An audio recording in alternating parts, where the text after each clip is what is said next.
Carbon-Blanaise, Carbon-Blanais, voilà donc 9 mois que vous m'avez confié la gestion de notre belle ville de Carbon-Blanc. Quelle belle aventure! Après 4 mois d'une campagne électorale pour le moins inhabituelle sur nos terres, l'équipe que je dirige s'est donc retrouvée aux affaires. Je commencerai donc par vous remercier, une fois encore, pour ce choix audacieux. C'est aussi vers cette équipe qui m'entoure que je me tourne aujourd'hui. Je souhaite la remercier. L'action qui est la nôtre est positive. J'en suis convaincu. Chaque adjoint, chaque conseiller municipal s'investit chaque jour pour construire le projet sur lequel nous nous sommes engagés. 2014 fut l'année de notre prise en main des dossiers.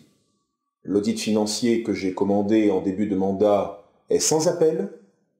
La situation financière de notre commune est périlleuse et nous devons nous efforcer de gérer notre cité dans un souci d'efficacité des services que nous rendons à la population. Lors des mois qui ont précédé, nous avons réorganisé une partie des services municipaux en faisant le choix de regrouper les agents du service social à la Maison pour tous et en réorganisant l'accueil de la mairie.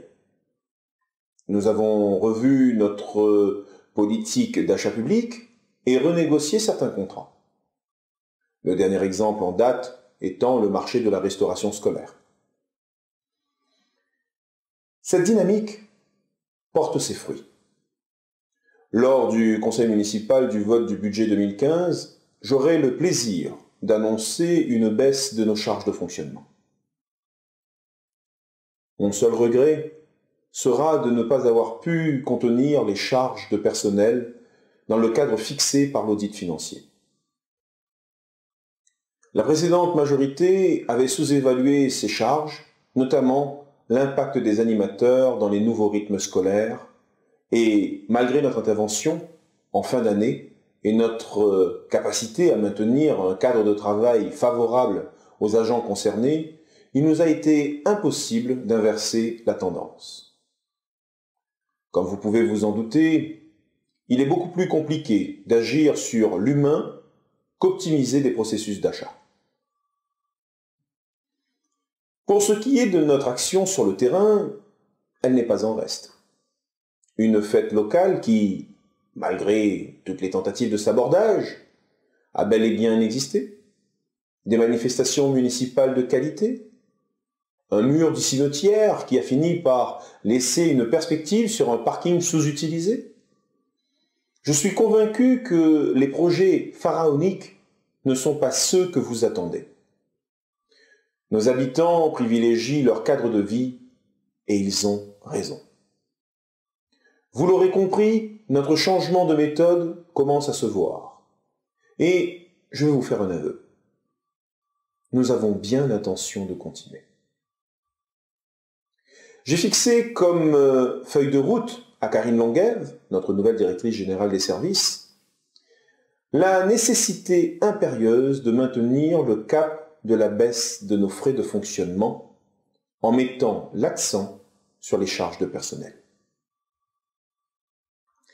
Pour la première fois, les services municipaux sont impliqués dans les arbitrages et je pense que c'est sain d'expliquer à ceux qui font le service public les raisons de nos choix politiques. 2015 sera la première année de plein mandat pour notre majorité. À l'heure de la métropolisation, nous devons maintenir le cap que nous avons fixé pour notre ville. Nous devons nous saisir des opportunités que nous offre cette métropole. C'est la condition sine qua non de notre succès. Dans ces projets pour Carbon-Blanc, nous devons impliquer la population, les associations, les entreprises, en somme, celles et ceux qui veulent s'investir pour leur ville et qui veulent faire de Carbon-Blanc une ville belle, une ville dynamique et une ville ambitieuse. Belle et heureuse année à tous.